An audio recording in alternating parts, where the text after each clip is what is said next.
વિદ્યાર્થી મિત્રો, આપણે લાસ્ટ વિડિયો લેક્ચરમાં ઉત્સેચક ઉદ્દીપનની ક્રિયાવિધિનો ટોપિક સમજાવ્યો, જેમાં આપણે લોક એન્ડ કી મોડેલની ચર્ચા કરી. ત્યારબાદ ઉદ્યોગોમાં કયા પ્રકારના ઉદ્દીપક વપરાય છે એનું પણ એક કોષ્ટક મેં સમજાવ્યું હતું. બેટા, અત્યાર સુધીમાં આપણે પૃષ્ઠ રસાયણ વિજ્ઞાનમાં 3 ટોપિક કમ્પ્લીટ પૂરા કર્યા છે. ફર્સ્ટ અધિશોષણ, સેકન્ડ ઉદ્દીપક અને થર્ડ ઉત્સેચક. આ ચેપ્ટરનો 45% કમ્પ્લીટ કામ પૂરું થઈ ગયું આપણું. પણ હવે જે ટોપિક આપણે ચલાવવા જઈ રહ્યા છીએ એ ટોપિક પરીક્ષા માટે ખૂબ જ આઈએમપી છે. આમ જોવા જઈએ તો આ ચેપ્ટરનો છેલ્લો ટોપિક કહી શકાય. મેઇન ટોપિક છે આપણો આ કલીલ, જેમાંથી બોર્ડની અંદર પ્રશ્ન પૂછાતો હોય છે. નીટ અને જેડબલઈ જેવી કોમ્પિટિટિવ એક્ઝામમાં પણ આ ટોપિક ખૂબ જ ઉપયોગી છે. તો બેટા, આજે આપણે કલીલ વિશે સમજીશું. તો કલીલ શું છે? એને અંગ્રેજીમાં કોલોઇડ્સ કહેવાય. કોલોઇડ એટલે કલીલ જ થાય, પણ એનો મીનિંગ શું, કઈ રીતે આપણે એને સમજીશું, તો એ ટોપિક આપણે અત્યારે હાલ ચર્ચામાં લઈએ છીએ બેટા. તો આજનો ખૂબ જ ઇમ્પોર્ટન્સ ટોપિક છે કલીલ અથવા તો કલીલ દ્રાવણ. હવે ટોપિકને સ્ટાર્ટ કરતા પહેલા આપણે પહેલા એ સમજી લઈએ કે ડાયરેક્ટ કલીલ દ્રાવણ વિશે નથી ભણવું, કોલોઇડ સોલ્યુશન વિશે નથી ભણવું, પણ હું તમને યાદ કરાવું તો આપણે બીજું ચેપ્ટર સમજાવ્યું હતું જેનું નામ હતું દ્રાવણો. અને કદાચ હું માનું છું ત્યાં સુધી દ્રાવણની વ્યાખ્યા પણ મેં આપી હતી કે જ્યારે કોઈ એક ચોક્કસ દ્રાવકમાં જ્યારે દ્રાવ્ય પદાર્થ ઓગળે છે અને ઓગળ્યા પછી સમાંગ મિશ્રણ બનાવે, શબ્દ યાદ રાખજો, સમાંગ મિશ્રણ બનાવે, તો તેને દ્રાવણ બન્યું તેમ કહેવાય. સમાંગ મિશ્રણ એટલે શું? તો સમાંગ મિશ્રણ એટલે બેટા કે જ્યારે દ્રાવ્યના કણો દ્રાવકમાં સંપૂર્ણપણે ઓગળી જાય, ડિઝોલ્વ થઈ જાય, દ્રાવ્ય થઈ જાય, ત્યારે એ આપણા માટે સમાંગ મિશ્રણ બને, તેને દ્રાવણ કહેવાય. તો બસ એ જે દ્રાવણ તમે યાદ કરો તો આપણે પાણીમાં મીઠું નાખ્યું એનું ઉદાહરણ આપ્યું હતું, પાણીમાં ખાંડ નાખીએ એનું પણ ઉદાહરણ આપી શકાય, પાણીમાં યુરિયા નાખો, પાણીમાં ગ્લુકોઝ નાખો. તો પાણીમાં ખાંડ, યુરિયા, ગ્લુકોઝ, મીઠું આ બધું આપણે નાખીશું ત્યારે સમગ્ર દ્રાવ્ય પદાર્થો એ પાણીમાં સંપૂર્ણપણે ડિઝોલ્વ થઈ જશે, ઓગળી જશે, અને એ વખતે એ મિશ્રણ સમાંગ મિશ્રણ બનશે. આવા મિશ્રણને દ્રાવણ તરીકે ઓળખવામાં આવશે. પરંતુ આનું પ્રોપર નામ આપણે આજે આપવાના છીએ. આવા દ્રાવણને આપણે ટ્રુ સોલ્યુશન અથવા તો સાચું દ્રાવણ કહે છે. તો બેટા સમજી શકીએ છીએ. તો આ શીખતા પહેલા આપણે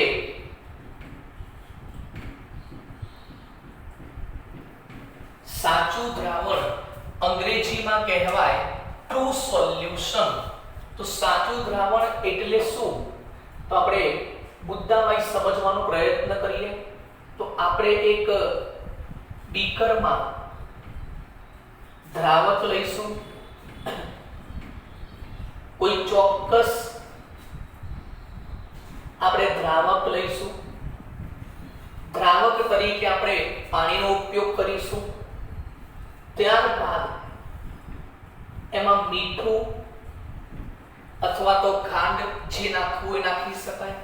તો મીઠું એટલે કે NaCl જે દ્રાવ્ય કહેવાય એ અંદર નાખીશું ત્યારે દ્રાવકમાં મીઠું સંપૂર્ણ ઓગળી જશે અને એના પાર્ટિકલ્સ એટલા બધા નાના હશે ઓગળેલા, મીઠાના અંદરથી Na+ અને Cl- આયનો છૂટા પડશે, પણ એટલા અતિ સૂક્ષ્મ હશે કે જે દેખી શકાશે નહીં. એટલે કે આની અંદર આ દ્રાવણ એકદમ ક્લીન ચોખ્ખું દેખાશે. આવા દ્રાવણને સાચું દ્રાવણ કહે છે. તો આને કહેવાય મીઠાનું દ્રાવણ.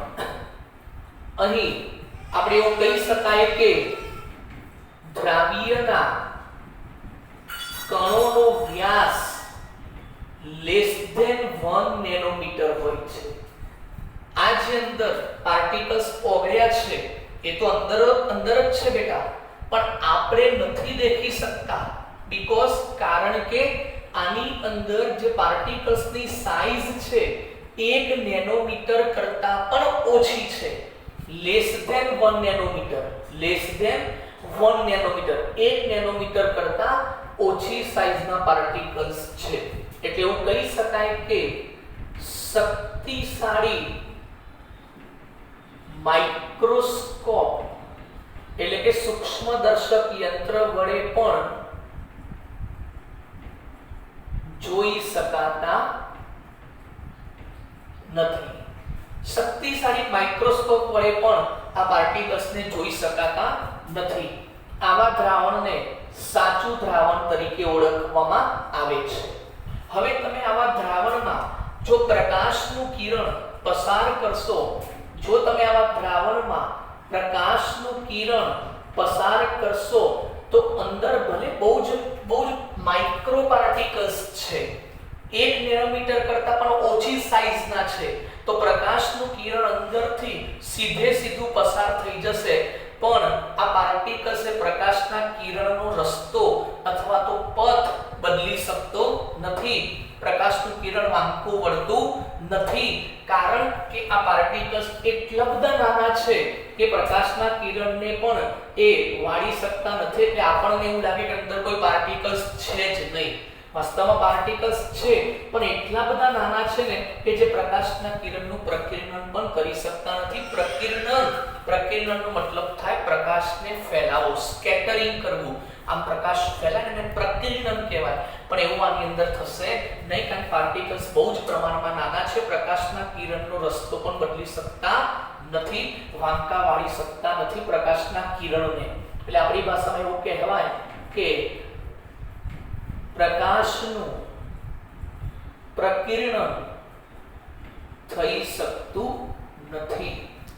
મતલબ કે પ્રકાશનું કિરણ છે સીધું પસાર થઈ જાય છે, વાંકું વળતું નથી, સ્કેટરિંગ થતું નથી. આવા પ્રકારનું જે દ્રાવણ બન્યું છે એને સમાંગ મિશ્રણ અથવા તો સમાંગ પ્રણાલી પણ કહે છે. સમાંગ મિશ્રણ અથવા તો સમાંગ પ્રણાલી પણ કહે છે. તો ધ્યાન રાખજો. ફરીથી બેટા, સાચું દ્રાવણ એટલે શું? તો સાચું દ્રાવણ એટલે કે જેમાં દ્રાવ્યના કણોની સાઈઝ 1 નેનોમીટર કરતા ઓછી હશે. સાચા દ્રાવણના પાર્ટિકલ સંપૂર્ણપણે દ્રાવકમાં ઓગળી જાય છે, ડિસોલ્વ થઈ જાય છે.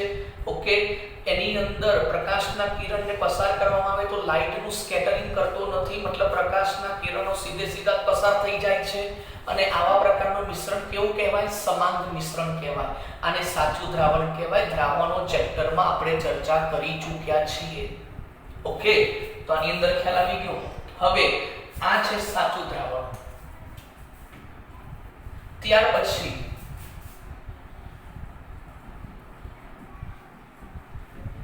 નિલંબન અથવા તો આલંબન દ્રાવણ.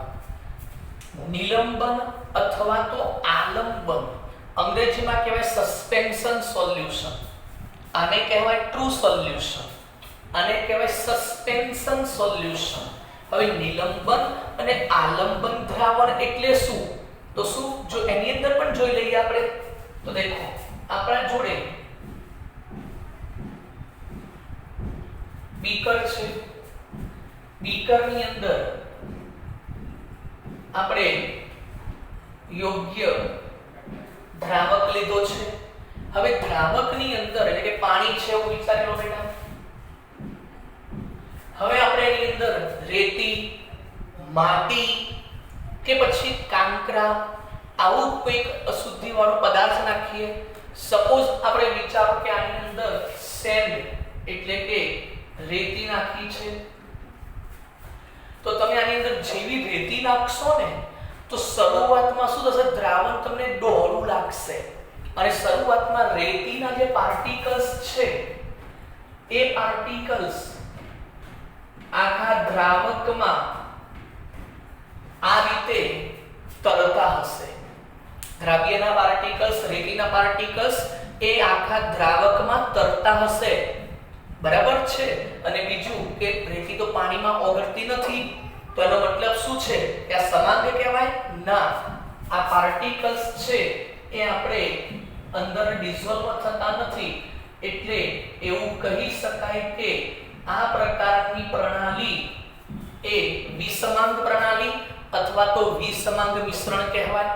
તો નિલંબન અથવા આલંબન દ્રાવણ કોને કહેવાય? કે જેમાં પાર્ટિકલ્સ અંદર ઓગળતા નથી પરંતુ આખા દ્રાવણમાં ફરતા રહે છે, જેની સાઈઝ આપણે 1 નેનોમીટર કરતા કેવી હશે? વધારે હશે. તો એવું કહી શકાય કે અહીં જે પદાર્થ તમે નાખ્યો છે એ પદાર્થના કણોનો વ્યાસ ગ્રેટર ધેન 1000 નેનોમીટર જેટલો હોય છે. જે અંદર પદાર્થ છે ને જે તમે નાખ્યો છે, દ્રાવ્ય તો થતો નથી. અહીં દ્રાવ્ય શબ્દ આવશે જ નહીં. દ્રાવ્ય ક્યાં થાય છે? ક્યાં ઓગળે છે? નથી ઓગળતો બેટા. તો પદાર્થના કણનો વ્યાસ કેટલો છે? 1000 નેનોમીટર કરતા વધારે છે. મતલબ એવું કહી શકાય કે આવા પ્રકારના કણોને નરી આંખે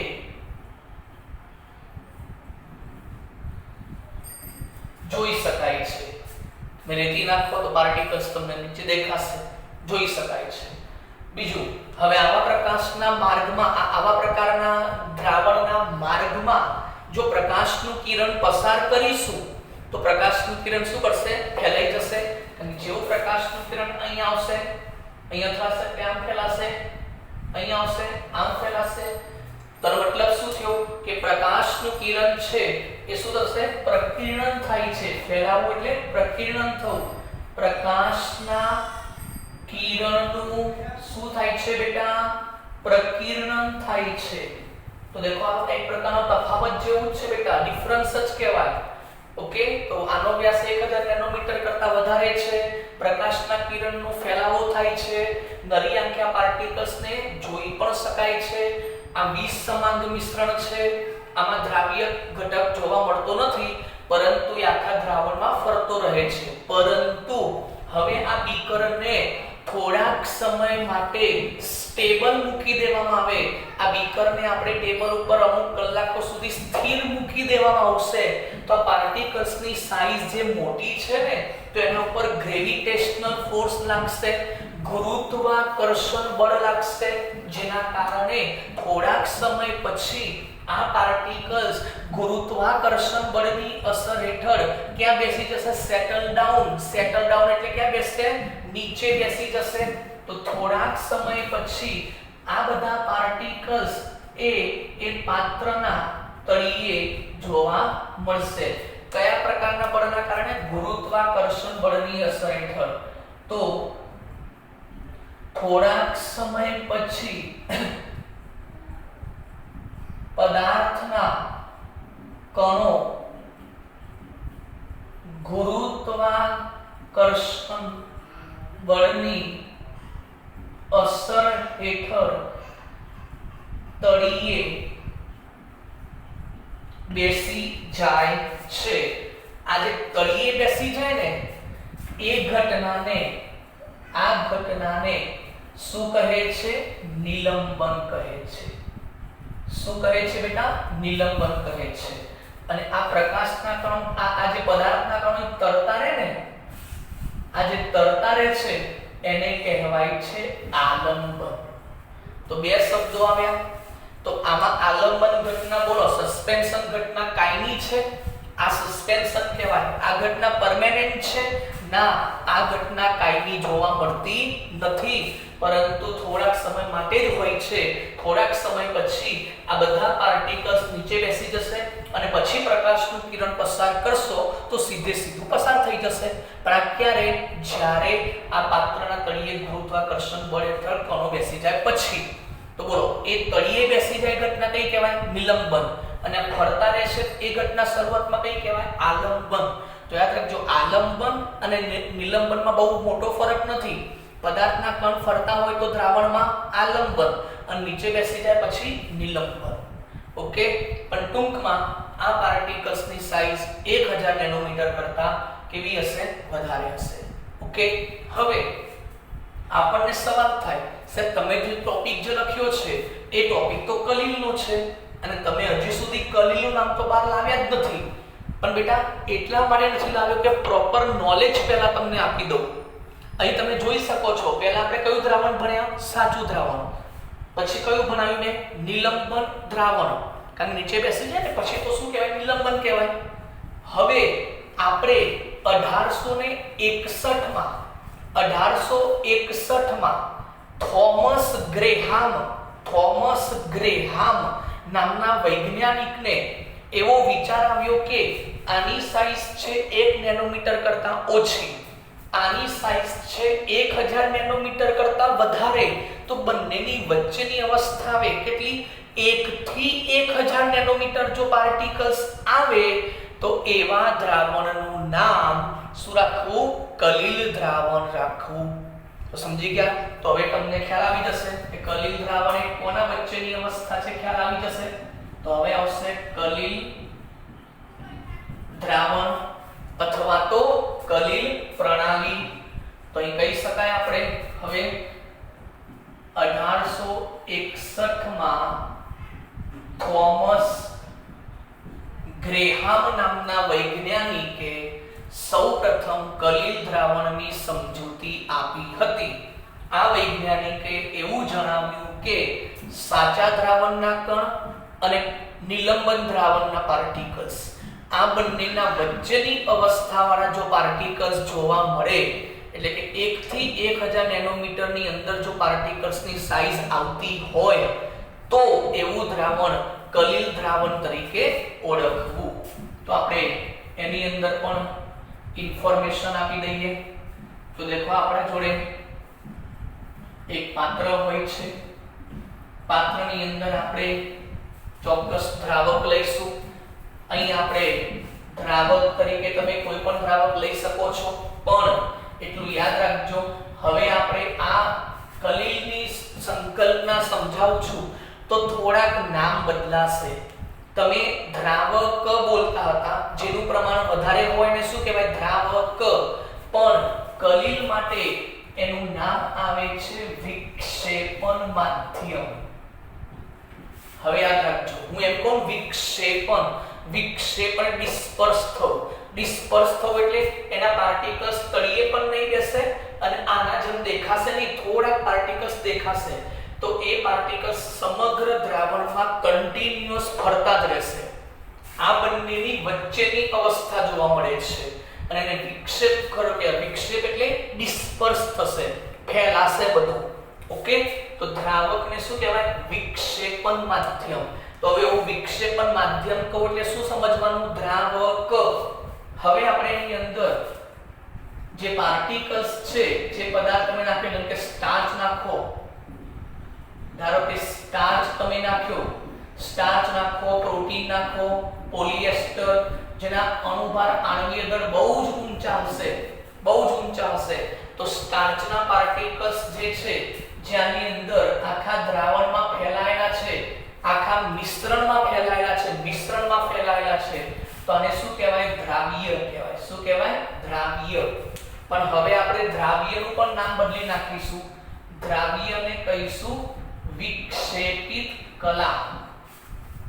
ડિસ્પર્શન મીડિયમ અને ડિસ્પર્સિંગ ફેઝ અંગ્રેજીમાં કહેવાય.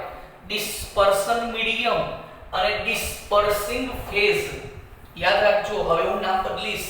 દ્રાવક અને દ્રાવ્ય નહીં બોલું. દ્રાવક એટલે વિક્ષેપણ માધ્યમ અને દ્રાવ્ય એટલે વિક્ષેપિત કલા. ઓકે. ચલો, તો સ્ટાર્ચ અંદર નાખતા એ સંપૂર્ણપણે ઓગળશે નહીં, બરાબર?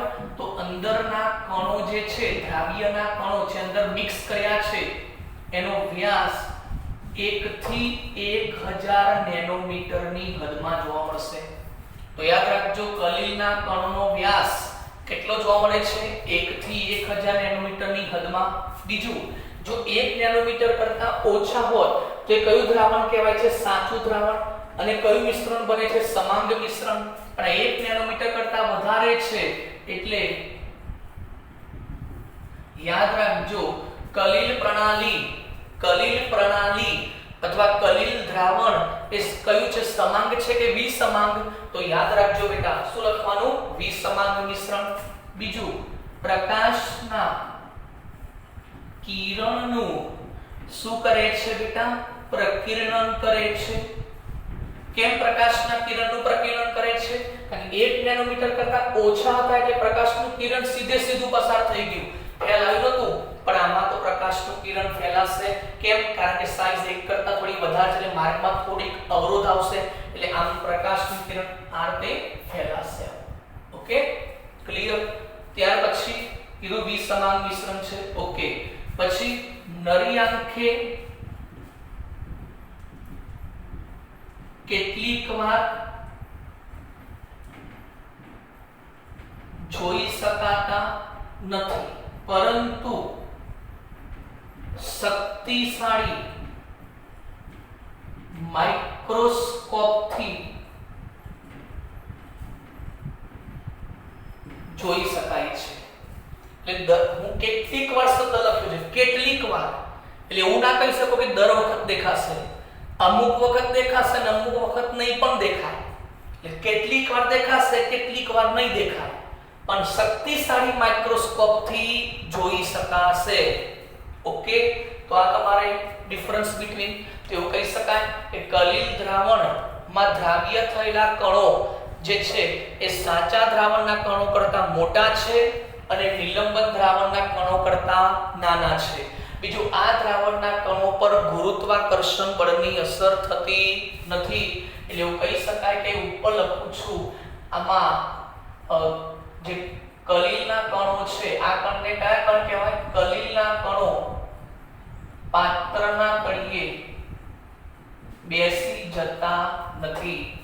આ જે કણો છે અંદર ફરે છે ને, એ તળિયે નહીં બેસે. કેમ? એના પર ગુરુત્વાકર્ષણ બળની અસર થતી નથી. એટલે આ દ્રાવણ કેવું કહેવાય? કલીલ કહેવાય. તો યાદ રાખજો, કલીલ દ્રાવણમાં પાર્ટિકલ્સ આખા માધ્યમમાં તરતા હોવા જોઈએ. કલીલના દ્રાવણમાં કલીલના કણો જે હશે એ આખા માધ્યમમાં, આખા દ્રાવણમાં શું કરતા હોવા જોઈએ? ફેલાયેલા હોવા જોઈએ. ફેલાયેલા હોવા જોઈએ. તળિયે બેસી જાય તો એ કલીલ ઘટના નથી. એ કઈ ઘટના છે? આલંબન છે. યાદ રાખજો, તળિયે બેસી જાય તો આલંબન, તળિયે ના બેસે અને ઘૂમતા રહે તો કલીલ. ક્લિયર? કન્ફર્મ? ખબર પડી ગઈ બેટા?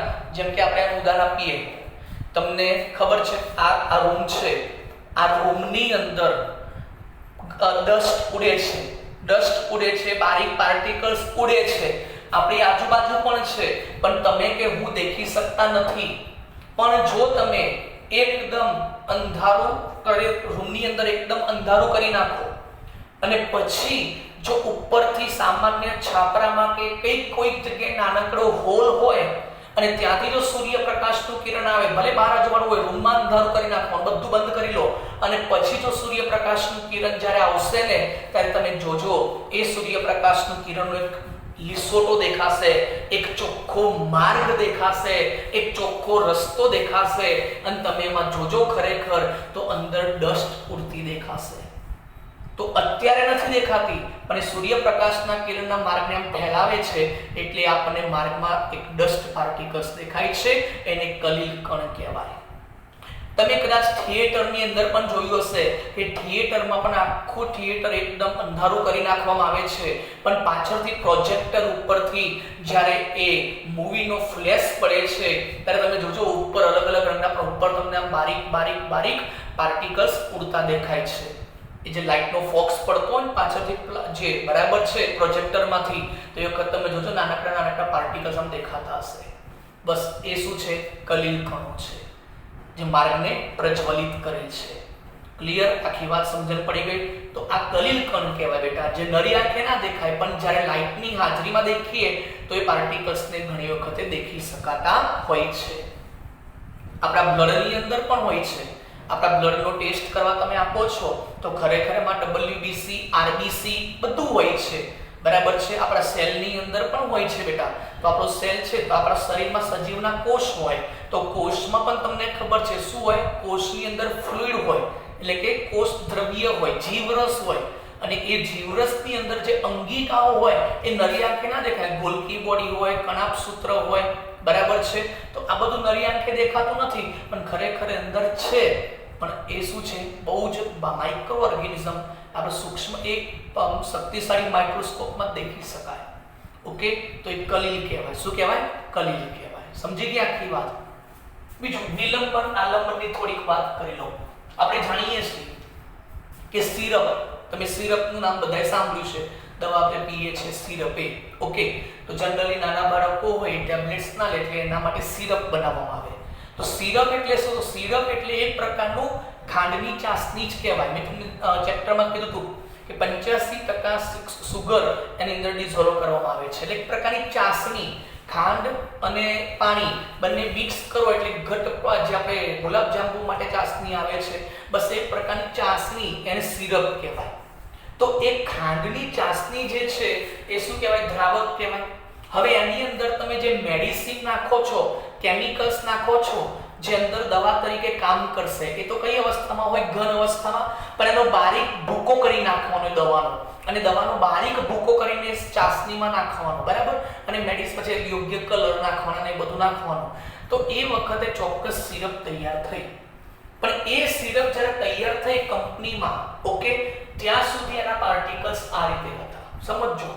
પણ જ્યારે દુકાનમાં આવે છે તો એ વખતે તમારે પાછળ સિરપની પાછળ લખેલું હોય છે શેક વેલ બિફોર યુઝ, એટલે કે દવાને પહેલા સિરપને હલાવો પછી એનો યુઝ કરો. શેક વેલ બિફોર યુઝ. ઓકે? એટલે કે દવા વાપરતા પહેલા એને એક વખતે શેક વેલ કરો. તો કેમ એવું લખે છે? એનું કારણ કે તમે જ્યારે સિરપ લાવો છો તો એ સિરપ થોડાક સમય માટે તમારા ઘરમાં પડી રહેશે. સમજો. તો એ સિરપ જ્યારે પડી રહેશે ત્યારે એ વખતે એ પાર્ટિકલ્સ છે એ સિરપના તળિયે બેસી જશે. કારણ કે એક પ્રકારના પાર્ટિકલ્સની સાઇઝ છે ને 1000 નેનોમીટર કરતા વધારે હશે. બરાબર છે? એ બહુ દવાને બહુ ભૂકો ના થાય, માપનો ભૂકો થાય. બરાબર? 1000 નેનોમીટર કરતા વધારે. તો એ જે ભૂકો થયો છે એ કોઈ નરી આંખે ના પણ દેખાય, કારણ કે અંદર શું હોય છે? ઘણું બધું માધ્યમ દેખાય નહીં. તો તમે જોજો એ વખતે થોડાક સમય માટે પછી મૂકી રાખતા એ દવાના જે પાર્ટિકલ્સ હશે ને એમાં અમુક પાર્ટિકલ્સ થોડા હેવી હશે, એ તળિયે બેસી જશે. અમુક પાર્ટિકલ્સ તળિયે, કારણ કે એમાં તો ઘણા બધા કન્ટેન્ટ હોય, જે હેવી હોય એ તળિયે બેસી જાય, જે હલકા હોય થોડા ઉપર તરતા રહેશે. પણ એ જે ભારે હતા એ તળિયે બેસી ગયા. તો તમે હવે શું કરશો? જો દવા ઉપરથી લેશો તો અમુક મેડિસિન નીચે રહી જશે, તો એ ના ચાલે, એ કામમાં ના આવે બોડીમાં. તો પછી આપણે શું કરવું પડે? શેક વેલ, એટલે હલાવી દેશો, હલાવશો એટલે બધા માધ્યમ પાછા ઉપર તરતા થઈ જશે અને પછી દવાનો આપણે ઉપયોગ કરી શકાય છે. અને પછી એ સિરપ આપણા માટે યોગ્ય કામ કરે છે. તો સિરપ એ કયું દ્રાવણ કહેવાય? બોલો તો નિલંબન. સમજી ગયા આખી વાત? તો આવું બધું હોય બેટા કેમિસ્ટ્રીમાં. તો તમે આટલું તો સમજી શકો છો. આપણે ભણવાનું કલીલ હતું પણ તેમ છતાં મેં તમને નોલેજ શું આપ્યું? સાચું દ્રાવણ અને નિલંબન દ્રાવણ, એના વચ્ચેની અવસ્થા એટલે કલીલ અવસ્થા. કલીલ અવસ્થામાં જે દ્રાવક હોય, દ્રાવક જેનું પ્રમાણ વધારે છે એને કલીલની ભાષામાં શું ભણીશું? હવે વિક્ષેપણ માધ્યમ. અને જે દ્રાવ્ય હોય એને શું કહીશું? વિક્ષેપિત કલા કહીશું. ઓકે? જોયું.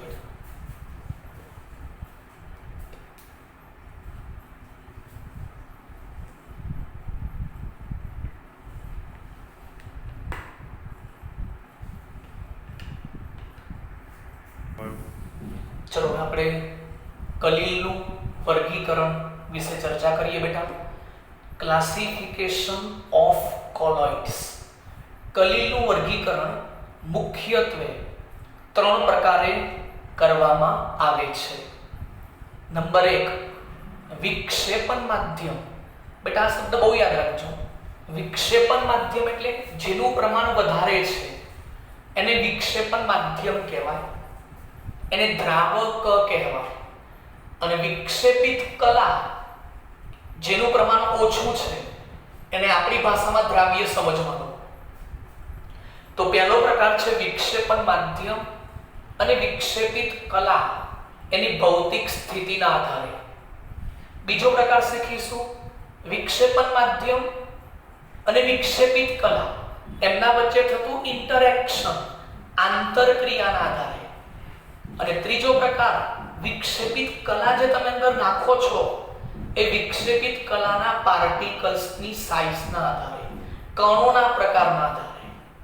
એમાં આજે આપણે અત્યારે હાલ પહેલું વર્ગીકરણ શીખી રહ્યા છીએ ભૌતિક સ્થિતિના આધારે. તો ભૌતિક સ્થિતિનું કોષ્ટક આખું છે. જે રીતે મેં દ્રાવણો ચેપ્ટરમાં ઘન ઘન ઘન પછી ઘન પ્રવાહી વાયુ યાદ છે ને, 3 પ્રકારના દ્રાવણ આવે, ઘન દ્રાવણ, પ્રવાહી દ્રાવણ, વાયુ દ્રાવણ. બસ એના જેવું જ કોષ્ટક છે. તો એ દ્રાવણના પ્રકાર હતા. અહીં આવશે કલિલના પ્રકાર. પણ અહીં પહેલા આપણે લખીશું વિક્ષેપિત કલા, પછી લખીશું વિક્ષેપણ માધ્યમ. યાદ રાખજો, પહેલા વિક્ષેપિત કલા એટલે કે જેનું પ્રમાણ ઓછું છે, અને પછી લખીશું વિક્ષેપણ માધ્યમ જેનું પ્રમાણ વધારે છે, અને પછી એમાંથી જે કલિલ બનશે એ કલિલનો પ્રકારનું નામ લખીશું, અને પછી એનું એક એક બે બે ઉદાહરણ આપીશું. તો જુઓ, સૌપ્રથમ વિક્ષેપિત કલા, વિક્ષેપણ માધ્યમ, કલિલનો પ્રકાર અને ઉદાહરણ. ચલો, વિક્ષેપિત કલા ઘન ઘન ઘન એટલે કે ઘન અવસ્થાનું પ્રમાણ ઓછું છે, તો ઘન અવસ્થા શેમાં ડિઝોલ્વ કરવાની? ઘનમાં. ઘન પ્રવાહીમાં, ઘન વાયુમાં. તો વિક્ષેપણ માધ્યમ ઘન, પ્રવાહી અને વાયુ. હવે દેખો, ઘનમાં ઘન પદાર્થ ઓગળે, આમ બોલાય આ રીતે વિક્ષેપણ માધ્યમ પ્રમાણ વધારે હોય ને, તો ઘનમાં ઘન, તો કયો સોલ બનશે? ઘન સોલ. નામ યાદ રાખજો. પ્રવાહી હોય એનું પ્રમાણ વધારે હોય અને એમાં ઘન પાર્ટિકલ્સ અંદર જાય તો એને કહેવાય સોલ. શું નામ છે? કલિલનો પ્રકાર છે. સોલ એટલે કલિલનો પ્રકાર છે, નામ છે. વાયુમાં, આ હવા, વાયુમાં ઘન પદાર્થ અંદર દેખાય, પાર્ટિકલ્સ, નાના પાર્ટિકલ્સ, તો એને કહેવાય એરોસોલ. વાયુ એટલે એર. વાયુ એટલે શું યાદ રાખવાનું? એર. એના પરથી નામ યાદ રાખવાનું એરોસોલ. શું યાદ રાખવાનું? એરોસોલ. તો ચલો, ઘનમાં ઘન, ઘન સોલ, પ્રવાહીમાં ઘન, સોલ, અને વાયુમાં ઘન, એરોસોલ. હવે આપણે ઉદાહરણ આપીએ. બંને ઘન ઘન હોય તો આવશે રંગીન કાચ, કલરેડ ગ્લાસ. પેલા જે રંગીન કાચ, બધા પોટ ને બધું આવે છે ને, કાચનું બધું આવશે. તેમાં કાચ પણ કેવો હશે? ઘન. અને અંદર જે ડાઈ નાખ્યું હોય, ડાઈ એટલે ખબર પડી રંગકના અણુઓ જે કલર લાવવા માટે વપરાય, એ પણ કઈ અવસ્થામાં હોય? ઘન અવસ્થામાં. પછી જેમસ્ટોન એટલે કે ડાયમંડ્સ, નંગ, જે અલગ અલગ રંગના લોકો ડાયમંડ્સ પહેરતા હોય છે, બરાબર છે. તો કાચ ઉપર રંગીન કાચ હોય પણ અંદર તો એક પ્રકારનો ઓરિજિનલ કાચ હોય, એમાં ડાઈ નાખે રંગીન, એટલે જેમસ્ટોન એ ડાયમંડ્સ, જે રંગીન ડાયમંડ્સ હોય બધા. તો એ કોનું ઉદાહરણ છે? ઘન સોલ. પછી ઘન પ્રવાહી. તો પ્રવાહી વધારે છે ને એમાં ઘન ઓછો છે, પણ આ બધા પાર્ટિકલ્સ યાદ રાખજો. વિક્ષેપિત કલા, વિક્ષેપિત કલાના જે પાર્ટિકલ્સ અંદર છે ને એની સાઈઝ 1 થી 1000 નેનોમીટરની હદમાં હોવી જોઈએ. તો પ્રવાહીમાં ઘન, તો સોલ કહેવાય. તો ઉદાહરણ છે પેઇન્ટ. પેઇન્ટ એટલે ખબર પડી રંગ. જે રંગ હોય ને, તો રંગ કઈ રીતે બને? તો અંદર પ્રવાહી માધ્યમ હોય અને એમાં રંગના અણુઓ નાખીએ એટલે પછી પેઇન્ટ બની જાય. ઓકે, તો પ્રવાહી માધ્યમ અને રંગના અણુઓ. કોષ દ્રવ્ય મેં ઉદાહરણ આપ્યું તો હાલ જસ્ટ. કોષ દ્રવ્ય આપણી બોડીમાં હોય ને, તો કોષની આજુબાજુ, કોષની અંદર જે હોય, શું કહેવાય? જીવરસ, બરાબર, ફ્લુઇડ. શું કહેવાય? ફ્લુઇડ. એનું પ્રમાણ વધારે હોય અને એમાં નાની શું હોય? બધી અંગિકાઓ, ગોલકી બોડી હોય, કણાભસૂત્ર હોય, બરાબર છે, રંગસૂત્ર દ્રવ્ય હોય. તો આ બધું જે છે, અંતઃકોષરસ જાળ હોય, તો આ બધું શું કહેવાય? અંગિકાઓ કહેવાય. તો એ કઈ અવસ્થામાં? અંગિકાઓ ઘન અવસ્થામાં. તો કોષ દ્રવ્ય એ કોનું ઉદાહરણ છે? સોલનું. પછી આવશે વાયુ વધારે છે અને એમાં ઘન પાર્ટિકલ્સ નાના છે, તો એને કહેવાય એરોસોલ. તો ઉદાહરણ તરીકે બોલો, ધુમાડો લઈ શકાય. ધુમાડો એટલે અંગ્રેજીમાં સ્મોક કહેવાય, સ્મોક. તો ધુમાડો જ્યારે જાય તો એ વખત ધુમાડામાં શું હોય? કાર્બનના કણ હોય. કારણ કે તમે કોઈ પણ વસ્તુનું દહન કરશો તો દહન કરવાથી ધુમાડો ઉત્પન્ન થશે. પણ તમને ખબર છે, ધુમાડો તો જ્યારે દિવાલ સાથે ઉપર જગ્યા ના હોય ને, તો તમે જોજો ઘણી વખત દિવાલ કાળી પડી જાય છે. તો એ ધુમાડો છે ને વારંવાર દિવાલ સાથે અથડાય તો શું થઈ જાય? કાળી પડી જાય, કારણ કે ધુમાડામાં શું હોય? કાર્બનના પાર્ટિકલ્સ હોય. તો કાર્બનના પાર્ટિકલ્સ દેખાતા નથી, પણ દિવાલ કાળી પડે એટલે ખબર પડે કે આ જગ્યાએ ધુમાડો અડ્યો હશે. ઓકે, તો હવા છે, ધુમાડો એટલે સ્મોક, હવા છે, અને અંદર કાર્બનના પાર્ટિકલ્સ ઓછા છે ઘન અવસ્થામાં. ધૂળની ડમરીઓ જે ઉડતી હોય તો એ વખતે વંટોળ જોજો, વંટોળમાં હવા હોય પણ નાના શું ઉડતા હોય? ધૂળના ડસ્ટના પાર્ટિકલ્સ, એને ડસ્ટ કહેવાય. ઓકે, તો એ ઘન સ્વર. હવે બીજું, વિક્ષેપિત કલા. પ્રવાહી શામાં ઓગાળવાની? ઘનમાં ઓગાળો, પ્રવાહીમાં કાં તો વાયુમાં. તો ઘનમાં પ્રવાહી, પ્રવાહીમાં પ્રવાહી, વાયુમાં પ્રવાહી. તો ચલો, ઘનમાં પ્રવાહી હોય તો એને કહેવાય જેલ. કલીનો પ્રકાર કયો કહેવાય? જેલ, જે જેલી આવે છે. પ્રવાહી એનું નામ આવશે ઇમલ્સન, જેનો ટોપિક આપણે આગળ ચર્ચા કરવાની છે. યાદ રાખજો, બંને પ્રવાહી હોય તો શું હશે? ઇમલ્સન. એને બીજી ભાષામાં પાયસ કહેવાય, પાયસ. અને વાયુ આવે એટલે મેં કીધું ને, વાયુ આવે તો એર. વાયુમાં પ્રવાહી એટલે એરોસોલ. વાયુ એટલે એર, એરોસોલ. ચલો ફરીથી, ઘનમાં પ્રવાહી ઓગળે તો જેલ. તમે જેલી જોઈ છે ને? જેલી જે આવે છે બધી આપણે ખાવાની, બરાબર છે? ઘણી વખત તમે જોજો કેકની ઉપર પણ જેલી જેવું લગાવવામાં આવે છે.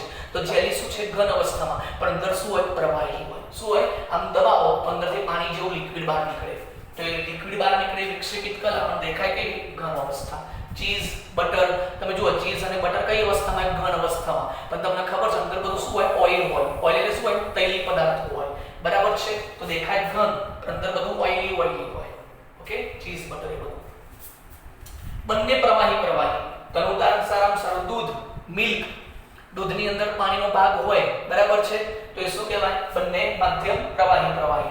હેર ક્રીમની અંદર પણ તમે જો ક્રીમ હાથમાં લો, બરાબર, તો આમ પેલા શબ્દમાં ભલે ઘન લાગે પણ આમ કરશો તો એકદમ પીગળે, પછી આપણે લગાવી દઈએ છીએ. બંને માધ્યમ કયું હોય? પ્રવાહી. એ રીતે માખણ પણ એ જ પ્રમાણે આવશે, કારણ કે એમાં પણ જે માખણ હોય ને એમાં પણ બંને પ્રવાહી. એટલા માટે આપણે છાશ બને ને તો છાશની વાત થાય છે. ઓકે, પછી પ્રવાહી વાયુ. તો વાયુ છે વિક્ષેપણ માધ્યમ, અને વિક્ષેપિત કલા શું છે? પ્રવાહી. તો વાયુમાં પ્રવાહી. વાયુ એટલે હવા. તમને ખબર છે વાદળ, તો વાદળ છે એ વાતાવરણમાં છે. તો વાતાવરણ એટલે હવા, એમાં વાદળ, તો વાદળની અંદર પાણીના ટીપા હોય. તો પાણીના જે બૂંદ હોય એ શું કહેવાય? પ્રવાહી. તો વાદળ. પછી ધુમ્મસ, બરાબર, શિયાળામાં તમે જોઈશો ધુમ્મસ પડે તો આપણે વ્હીકલની સીટ ઉપર પણ પાણીના ટીપા બાજી જાય, ગાડી ઉપર પાણીના ટીપા બાજી જાય, તો એ ધુમ્મસ હોય. બરાબર, ઝાકળ કહેવાય. બરાબર, તો એ ધૂમ્ર અથવા એને મિસ્ટ કહેવાય. તો ધુમ્મસ છે, ધૂમ્ર છે, વાદળ છે.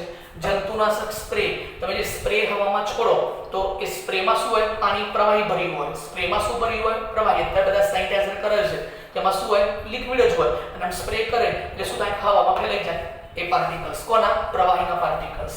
તો વાયુ અને પ્રવાહીના પાર્ટિકલ્સ ફેલાય તો પ્રવાહી ઓછું, વાયુ વાતાવરણ વધારે. ત્યાર પછી આવશે વિક્ષેપિત કલા. વાયુ શેમાં ઓગળે? ઘનમાં. વિક્ષેપિત કલા વાયુ. વિક્ષેપણ માધ્યમ કયો હશે? પ્રવાહી. તો વાયુ ઘન, એટલે ઘનમાં વાયુ, પ્રવાહીમાં વાયુ. તો ચલો, વાયુ ઘન તો શું આવશે? ઘન સ્વ. પણ વાયુ જ્યારે પ્રવાહીમાં જાય તો શું બને? ફીણ બને. શું બને? ફીણ. તો ફીણ એક કોનો પ્રકાર છે? કલીલનો. આ એમસીક્યુ માટે છે, ટેબલ ધ્યાન રાખજો. તો ચલો, ઘન અને વાયુ. તો વિક્ષેપણ માધ્યમ ઘન છે અને વિક્ષેપિત કલા શું છે? વાયુ છે. તો આને શું કહેવાય? ઘન સ્વર. શું કહેવાય? ઘન સ્વર. ઉદાહરણ છે પ્યુમિસ પથ્થર અથવા ફોમ રબર. આ ફોમ રબર એટલે ખબર પડી? Dunlop, rexine. જે સોફા આવે છે તો જે ફોમ રબર આવે તો ડનલોપ છે કઈ અવસ્થામાં હોય? ઘન અવસ્થામાં. પણ એમાં જે છિદ્રો હોય ને, છિદ્રો, એમાં શું ભરાય? હવા ભરાય. એટલે આપણે બેસીએ એટલે શું થાય? સોફા દબાય. કેમ? અંદરથી હવા બહાર નીકળે. તો ડનલોપ છે ઘન અવસ્થા, અને છિદ્રોમાં કોણ ભરાય? વાયુ. એટલે એને ફોમ રબર કહેવાય. પ્યુમિસ પથ્થર એટલે પથ્થર એટલે બહુ જૂના એવા પથ્થર આવતા કે જે પથ્થર છિદ્રાળુ હોય, એટલે વજનમાં કેવા હોય? હલકા હોય. છિદ્રો હોય ને, છિદ્રો હોય એટલે વજનમાં કેવા? હલકા હોય.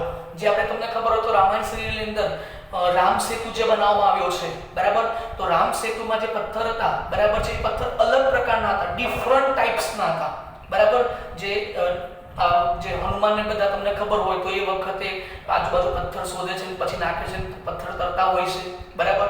તો એ પથ્થર અલગ પ્રકારના હતા જે આપણે અહીં જોવા ના મળે, છિદ્રાળુ હતા. બરાબર. એ છિદ્રાળુ પથ્થરમાં શું અંદર હવા ને બધું હોય, બરાબર છે.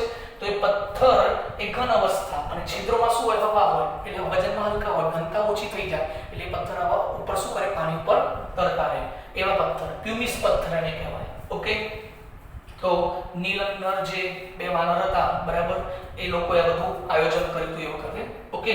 ચલો, પ્રવાહી વિક્ષેપણ માધ્યમ અને વિક્ષેપિત કલા વાયુ. તો પ્રવાહી વિક્ષેપણ માધ્યમ અને વાયુ કલા એટલે પ્રવાહી વધારે છે અને વાયુ ઓછો છે, તો ફીણ. તમે હેન્ડ વોશ લઈને હાથ આમ કરો, બરાબર છે, તો તમે એ વખત તમે જોજો તમને શું જોવા મળશે, તો આખો હાથ પલળી જાય પણ ઉપર ફીણના પરપોળા હશે, તો એ પ્રવાહી, બરાબર છે. શું હશે, પ્રવાહી. તો આખો હાથના ઉપર અંદર શું હશે, વાયુ પરપોળો થાય, આમ થોડો પતી ગયો. પછી તમે ઘણી વખતે સ્પ્રે લગાવો છો, સ્પ્રે મારો છો, બરાબર, બર્થડે પાર્ટીને જે સ્પ્રે લગાવો છો, તો એ આખું માધ્યમ પાણી પણ જો સ્પ્રે ઉડી જાય તો આખો શર્ટ પલળી જાય. તો એ શું કહેવાય, એ પ્રવાહી છે પણ અંદર બધું શું હોય, વાયુ હોય, શર્ટ આખો પલળી જાય, બરાબર છે. પરપોટા ફૂટી જાય એટલે વાયુ જતો રહે પણ આખો શર્ટ પલળી જાય. કેમ? કારણ કે એમાં પ્રવાહીનું માધ્યમ વધારે છે, વાયુનું માધ્યમ ઓછું છે. તો ફીણ, સાબુનું ફીણ, કશા ક્રીમ, બરાબર, એટલે કે જે શેવિંગ કરવા માટે જે ક્રીમ વપરાય છે, વિપ્ડ ક્રીમ એને કહેવાય, બરાબર છે. તો એ ક્રીમમાં પણ કશું નહીં, ડાયરેક્ટ સ્પ્રે માર લેવાનો, બરાબર છે. એટલે આખું જે આપણી દાઢી હોય, બરાબર છે, એ શેવિંગ કરવા માટે થોડી સોફ્ટ બની જાય. શું બની જાય? સોફ્ટ. કારણ કે પાણીનો ભાગ વધારે હોય, પગળી જાય, બરાબર છે. તો એક પાણીનો ભાગ વધારે હોય એટલે પ્રવાહી, અંદર વાયુ. તો એકદમ સિમ્પલ જ છે. હા, કોઈકને સવાલ થાય કે સાહેબ વિક્ષેપિત કલા વાયુ અને વિક્ષેપણ માધ્યમ વાયુ કેમ ના આવે, વાયુ કેમ નથી લખ્યું? કારણ કે વાયુ અવસ્થા બીજા વાયુમાં એક સરખી રીતે મિશ્ર થઈ જાય. વાયુના અણુઓ એકબીજામાં શું થાય, ભળી જાય બેટા. વાયુના અણુઓ એકબીજામાં ભળી જાય એટલે એ મિશ્રણ કયું બને, સમાંગ મિશ્રણ બને. કયું બને બેટા? સમાંગ મિશ્રણ બને. અને આપણે જાણીએ છીએ કલિલે કયું છે, વિસમાંગ. એટલા માટે આપણે વાયુ લખતા નથી. ઓકે. આમાંથી તમારે એક્ઝામ માટે અને આપણે ખાલી બહુ ડિટેલ્સમાં ચર્ચા જેની કરવાની છે એ આ બે ટોપિકની આવશે. પ્રવાહી ઇમલ્શન અને પ્રવાહીમાં ઘન ઓગળે તો સોલ. આ બેની ચર્ચા વધારે કરીશું. તો બહુ જ ઇમ્પોર્ટન્ટ આ ટેબલ છે, કોષ્ટક છે, એમસીક્યુ માટે પૂછાય છે. એક બે વખત જોઈ લેવાનું, તૈયાર કરી લેવાનું, બહુ ખાસ દમ નથી. ઓકે.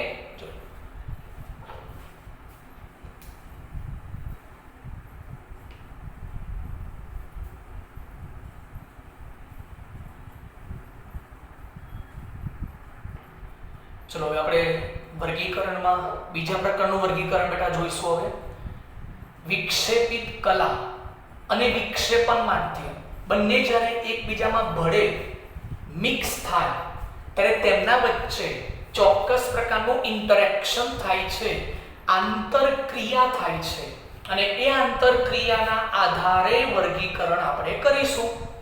તો જ્યારે વિક્ષેપિત કલા અને વિક્ષેપણ માધ્યમ એકબીજામાં મિક્સ થશે ને ત્યારે બે પ્રકારની શક્યતાઓ હોય છે. પહેલી શક્યતા કે વિક્ષેપણ માધ્યમ એટલે પ્રવાહી દ્રાવક, એમાં વિક્ષેપિત કલા આવશે તો એ વખતે પહેલી શક્યતા એ હોઈ શકે કે એ વિક્ષેપિત કલાના કણો એ વિક્ષેપણ માધ્યમ સાથે ખરેખર જોડાશે કે નહીં જોડાય, એમના નજીક આવશે કે નહીં આવે. જો નજીક આવશે, એના પ્રત્યે આકર્ષણ કરશે તો એનો પ્રકાર અલગ પડશે. નંબર 2, કદાચ વિક્ષેપિત કલા અને વિક્ષેપણ માધ્યમ એકબીજા નજીક આવે પણ આકર્ષણ ના થાય, એમના વચ્ચે ચોક્કસ પ્રકારનો બંધ ના બને, એમના વચ્ચે ઇન્ટરેક્શન ના થાય તો પણ એનો પ્રકાર અલગ પડશે. તો આવી રીતે બે પ્રકાર પાડવામાં આવ્યા હતા. એક લાયોફિલિક અને બીજો લાયોફોબિક.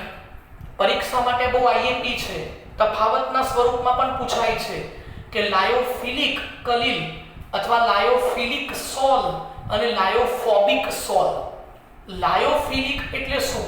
તો લાયો શબ્દનો મતલબ થાય દ્રાવક, દ્રાવક વિક્ષેપણ માધ્યમ, અને ફિલિક એટલે થાય લવ, LOVE, લવ એટલે આકર્ષવું.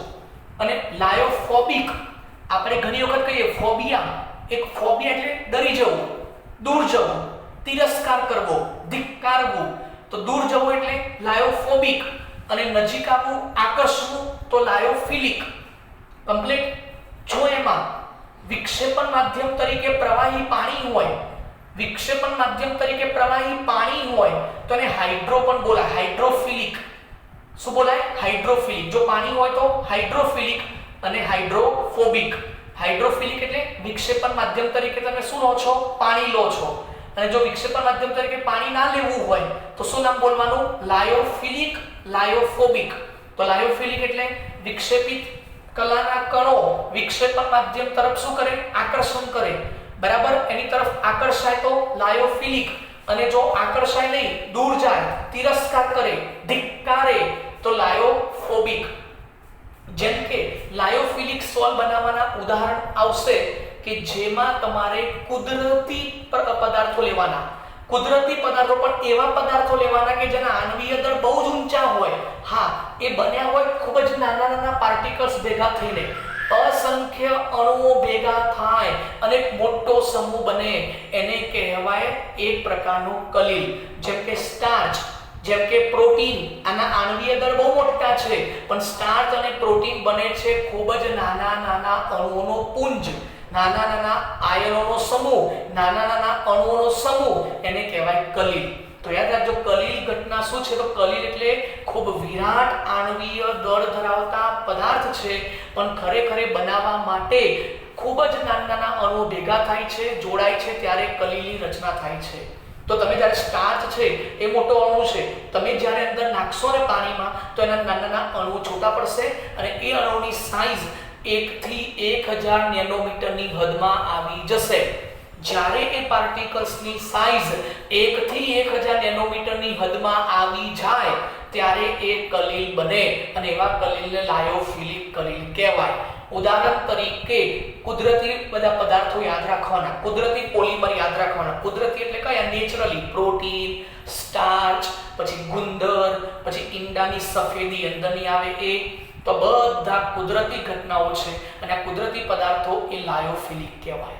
ઓકે, તો જોઈ લો, જે સોલમાં વિક્ષેપિત કલાના કણો પ્રવાહી પ્રત્યે આકર્ષણ અનુભવે છે તેવા સોલને પ્રવાહી આકર્ષણ અથવા તો લાયોફિલિક સોલ કહે છે. સ્ટાર્ચ, ગુંદર, જીલેટિન, રબર, ઈંડાની સફેદી આ બધા પાણીમાં બનાવેલા સોલ છે. બરાબર, તો પાણીમાં બને તો સ્પેશિયલ હાઇડ્રોફિલિક પણ બોલો તો પણ ચાલશે. સામે લાયોફોબિક, જે સોલમાં વિક્ષેપિત કલાના કણો પ્રવાહી પ્રત્યે અપાકર્ષણ અનુભવે અથવા પ્રવાહીને તરછોડે કાં તો ધિક્કારે તો તેને પ્રવાહી વિરોધક સોલ કહેવાય. જેમ કે ધાતુ, તો કોઈ ધાતુ પ્રવાહી સાથે આકર્ષણ ના અનુભવે, એના સાથે ઓગળે ની અંદર મિક્સ ના થાય, એ પોતાની અવસ્થામાં જ રહે. ધાતુના ઓક્સાઇડ, ધાતુના સલ્ફાઇડ આ બધા એવા પદાર્થો છે કે જે પ્રવાહી સાથે આકર્ષણ અનુભવતા નથી. તો ધાતુ, ધાતુના ઓક્સાઇડ, ધાતુના સલ્ફાઇડ આ બધા કયા સોલ કહેવાય? લાયોફોબિક સોલ. લાયોફિલિક સોલ બનાવવા માટે કોઈ ખાસ પ્રકારની પદ્ધતિના જરૂર પડે. કેમ? પ્રવાહી પ્રત્યે આકર્ષણ કરે છે ને, તો ચોક્કસ વિક્ષેપણ માધ્યમ લેવાનું, એમાં વિક્ષેપિત કલા નાખવાની, એને હલાવવાની, અંદર મિક્સ થઈ ગયા પાર્ટિકલ્સ તૂટી ગયા અને 1 થી 1000 નેનોમીટરની હદમાં આવી ગયા, સોલ તૈયાર થઈ ગયો. તો કહેવાનો મતલબ લાયોફિલિક સોલ બનાવવા માટે કોઈ ખાસ પ્રકારની મેથડ વપરાતી નથી. ખાલી પાણીમાં મિક્સ કરી દો, વાત પૂરી થઈ ગઈ. તો આ સોલ બનાવવા માટે કોઈ ખાસ પ્રકારની પદ્ધતિની જરૂર પડતી નથી. જ્યારે લાયોફોબિકમાં આકર્ષણ ક્યાં કરે છે? નથી કરતા, તો આપણે બહારથી ચોક્કસ પ્રકારની પદ્ધતિ વાપરવી પડે. એટલે કે લાયોફોબિક સોલ બનાવવા માટે ખાસ પ્રકારની પદ્ધતિની જરૂર પડશે, જેમાં બે પ્રકારની પદ્ધતિ આવી શકે, કાં તો સંઘનન પદ્ધતિ કાં તો વિક્ષેપણ પદ્ધતિ. સંઘનન એટલે બહુ જ નાના અણુ હોય, જે અણુની સાઈઝ 1 નેનોમીટર કરતાં ઓછી હોય, જેની સાઈઝ 1 નેનોમીટર કરતાં ઓછી હોય, તો એવા અણુને ભેગા કરીને, એવા અણુને સંઘનન કરીને તમારે કોની હદમાં લાવવાના? 1 થી 1000 નેનોમીટરની હદમાં લાવવાના, તો જે કલીલ બનશે. અને ઘણી વખતે શું થશે કે બહુ મોટા અણુઓ હશે, જેની સાઈઝ 1000 નેનોમીટર કરતાં વધારે હશે, તો એના ટુકડા કરી કોની સાઈઝમાં લાવવાના? 1 થી 1000 નેનોમીટરની સાઈઝમાં લાવવાના. એટલે બે પ્રકારની ઘટના છે. ટૂંકમાં તમારે કલીલ બનાવવા માટે પાર્ટિકલ્સની સાઈઝ 1 થી 1000 નેનોમીટરની અંદર લાવવી પડશે. જો 1 નેનોમીટર કરતાં ઓછા હોય તો ભેગા કરવાના, સંઘનન કરો અને સાઈઝ કેટલી લાવો? 1-2000 નેનોમીટર. અને જો પાર્ટિકલ્સ મોટા હોય તો એના ટુકડા કરો અને સાઈઝ કેટલી લાવો? 1-2000 નેનોમીટર. ભેગા કરો તો સંઘનન, ટુકડા કરો તો વિક્ષેપણ. તો એવી પદ્ધતિઓ વાપરવી પડશે. શેમાં? લાયોફોબિકમાં. ત્રીજા નંબરમાં જો લાયોફિલિક એમાં વિક્ષેપણ માધ્યમ પ્રવાહી હોય, વિક્ષેપણ માધ્યમ પ્રવાહી હોય, તમે એને ગરમ કરશો, સોલ બનાવ્યા પછી ગરમ કરશો તો વિક્ષેપણ માધ્યમ પ્રવાહીનું શું થઈ જશે? બાષ્પીભવન. હવે બાષ્પીભવન થઈ ગયું એટલે વિક્ષેપણ માધ્યમ જતું રહ્યું. હવે કલિલ ઘટનાઓ દેખવા નહીં મળે. હવે માત્ર શું રહ્યું? વિક્ષેપિત કલા રહી. આ વિક્ષેપિત કલામાં વળી પાછું ફરીથી જો પાણી નાખશો, જો ફરીથી પાછું વિક્ષેપણ માધ્યમ નાખશો તો વળી પાછો સોલ બનવા માટે તૈયાર થઈ જશે. એટલે આવો સોલ કેવો કહેવાય? રિવર્સેબલ. રિવર્સેબલ એટલે પરિવર્તનીય સોલ. કલિલ સોલ બન્યા પછી તમે એને ગરમ કરો તો વિક્ષેપણ માધ્યમ બાષ્પીભવન થઈ જશે, વિક્ષેપિત કલા પાછી મળશે. આ વિક્ષેપિત કલામાં વળી પાછું પાણી નાખશો, વિક્ષેપણ માધ્યમ નાખશો તો વળી પાછું કલિલ પાછું બની જશે. એટલે આવા સોલ કેવા કહેવાય? પરિવર્તનીય સોલ. તો આ લાયોફિલિક કેવો છે? રિવર્સેબલ છે, પરિવર્તનીય છે. જ્યારે સામે કેવો આવશે? અપરિવર્તનીય. કેમ? તમે ચોક્કસ પ્રકારની પદ્ધતિથી બનાવ્યો છે એટલે વિક્ષેપણ માધ્યમ એક સમય માટે કદાચ બાષ્પીભવન થઈ જાય ને અને વળી પાછું તમે ફરીથી વિક્ષેપણ માધ્યમ નાખો તો પોતાની જાતે એ સોલ બનશે નહીં, કારણ કે એના માટે ખાસ પ્રકારની શું વાપરવી પડશે? પદ્ધતિઓ. આમ તો બાષ્પીભવન પણ ના થાય પણ કદાચ થોડું ઘણું થઈ ગયું તો વળી પાછો કલિલ મેળવી શકાતો નથી અને કહેવાય અપરિવર્તનીય સોલ. ત્યાર પછી ચોથા નંબરનો મુદ્દો, આ લાયોફિલિક કલિલ તમે જે બનાવ્યા એના પાર્ટિકલ્સ અંદર તરતા જ રહેશે એટલે કેવા કહેવાય? સ્થાયી કહેવાય. જો નીચે બેસી જાય તો શું કહેવાય બેટા? નિલંબન કહેવાય. શું કહેવાય? નિલંબન. અહીં આ જે કલિલના કણ છે, લાયોફિલિકના કલિલના કણ તમે જે બનાવ્યા છે એ કલિલ ખૂબ જ સ્થાયી છે. મતલબ એ દ્રાવણમાં પોતાની જાતે તરતા રહે છે, ઘૂમતા રહે છે. એના માટે કોઈ સ્થાયીકારક પદાર્થ ઉમેરવાની જરૂર નથી. મતલબ એના માટે કોઈ બહારથી પદાર્થ નાખીને એને સ્થાયી કરવાની જરૂર નથી. એ પોતાની અવસ્થામાં ઘૂમતા જ રહેશે. તો લાયોફિલિક સોલ ખૂબ જ સ્થાયી છે એટલે દ્રાવણમાં તરતા રહે છે. એના માટે સ્થાયીકારક પદાર્થ ઉમેરવાની કોઈ જરૂર હોતી નથી. જ્યારે લાયોફોબિકમાં તો એક તો માંડ બનાવ્યું છે બરાબર, એમાં વળી પાછો જો ભૂલથી એ અસ્થાયી થઈ જાય, ભેગા થઈ જાય તો શું થાય? પાછા અવક્ષેપ બની જાય. શું બની જાય? અવક્ષેપ. અને અવક્ષેપ ક્યાં બેસી જાય? પાત્રના તળિયે. શું કહેવાય? પાત્રના તળિયે બેસી જાય તો પછી કલિલ ના કહેવાય ને. તો આપણે આવા પ્રકારના કલિલ તો માંડ બનાયા છે, વળી પાછા ભેગા થઈ જાય તો લોચો પડી જાય. તો એ વખતે આવા કલિલના સોલ સ્થાયી નથી રહેતા પણ સ્થાયી રાખવા પડશે. અને સ્થાયી રાખવા માટે તમારે બહારથી એક સ્થાયીકારક પદાર્થ ઉમેરવો પડશે. વિદ્યુત વિભાજ્ય સ્થાયીકારક પદાર્થ ઉમેરવો પડશે. વિદ્યુત વિભાજ્ય એટલે એવો પદાર્થ કે જેમાં ધોળાણ છૂટા પડે. ખબર પડી ગઈ? એવો વિદ્યુત વિભાજ્ય પદાર્થ ઉમેરવો પડશે. ફરીથી લાયોફિલિક અને લાયોફોબિકમાં એક વખત જોઈ લઈએ. લાયોફિલિક કલિલ એ વિક્ષેપણ માધ્યમ પ્રવાહી પ્રત્યે આકર્ષણ કરે છે. આ વિક્ષેપણ માધ્યમ પ્રવાહી પ્રત્યે આકર્ષણ કરતો નથી. આ પ્રકારનો સોલ જે છે એ કોઈ બનાવવા માટે ખાસ પ્રકારની પદ્ધતિઓ વપરાતી નથી. આના માટે વિક્ષેપણ અને સંઘનન જેવી પદ્ધતિઓ વપરાય છે. આ સોલ પરિવર્તનીય છે, આ સોલ અપરિવર્તનીય છે. આ સોલ બન્યા પછી સ્થાયી રહે છે એટલે કોઈ સ્થાયીકારક પદાર્થ ઉમેરવાની જરૂર નથી. આ સોલ બન્યા પછી અવક્ષેપ બનવાની શક્યતાઓ છે એટલે અવક્ષેપ ના બને એના માટે એમાં એક સ્થાયીકારક પદાર્થ ઉમેરવાની જરૂર પડે છે. આમાં ઉદાહરણ બધા કુદરતી આવશે. સ્ટાર્ચ, પ્રોટીન, પછી આપણે કહેવાય ઈંડાની સફેદી, પછી રબર સોલ, પછી જિલેટિન, આ બધું આમાં આવશે બરાબર. જ્યારે આમાં આવશે લાયોફોબિકમાં ધાતુના ઓક્સાઇડ, ધાતુના સલ્ફાઇડ એ બધા લાયોફોબિકમાં આવશે. જો વિક્ષેપણ માધ્યમ પાણી હોય તો હાઇડ્રોસોલ અને ના હોય તો લાયોફિલિક અથવા તો હાઇડ્રોફિલિક. હોય તો હાઇડ્રોફિલિક, ના હોય તો લાયોફિલિક. ઓકે. જો કદાચ હું એક વાત કરું, જો વિક્ષેપણ માધ્યમ પાણી હોય ને તો એને હાઇડ્રોસોલ કહેવાય. શું કહેવાય? સોલ ખરો પણ શું કહેવાય? હાઇડ્રોસોલ. જો વિક્ષેપણ માધ્યમ બેન્ઝીન હોય, બેન્ઝીન, તો એને બેન્ઝોસોલ. શું કહેવાય? બેન્ઝોસોલ. જો વિક્ષેપણ માધ્યમ આલ્કોહોલ હોય, આલ્કોહોલ, તો એને શું કહેવાય? આલ્કોસોલ. શું કહેવાય? આલ્કોસોલ. તો બેન્ઝીન હોય તો બેન્ઝોસોલ, આલ્કોહોલ હોય તો આલ્કોસોલ, પાણી હોય તો હાઇડ્રોસોલ. પણ સોલ એટલે ખબર પડી ઘન વિક્ષેપિત કલા અને માધ્યમ પ્રવાહી, એને સોલ કહેવાય. કલિલનો પ્રકાર કયો કહેવાય? સોલ. એટલે મેં સોલ લખ્યો છે. ઓકે, તો બહુ ઇમ્પોર્ટન્ટ છે, બહુ ઇઝી છે, બહુ હાર્ડ નથી. ખાલી સમજી લેજો બેટા, લાયોફિલિક આકર્ષણ કરે, લાયોફોબિક આકર્ષણ ના કરે. ઓકે, તો આપણે આજે બે પ્રકાર શીખવાડ્યા. ત્રીજો પ્રકાર બાકી છે, વિક્ષેપિત કલાના કણોના પ્રકારને આધારે. પણ આપણે હવે નેક્સ્ટ વિડિયો લેક્ચરમાં ચર્ચા કરીશું બેટા. ત્યાં સુધી આ લેક્ચર તમે સમજી લો. Okay, thank you.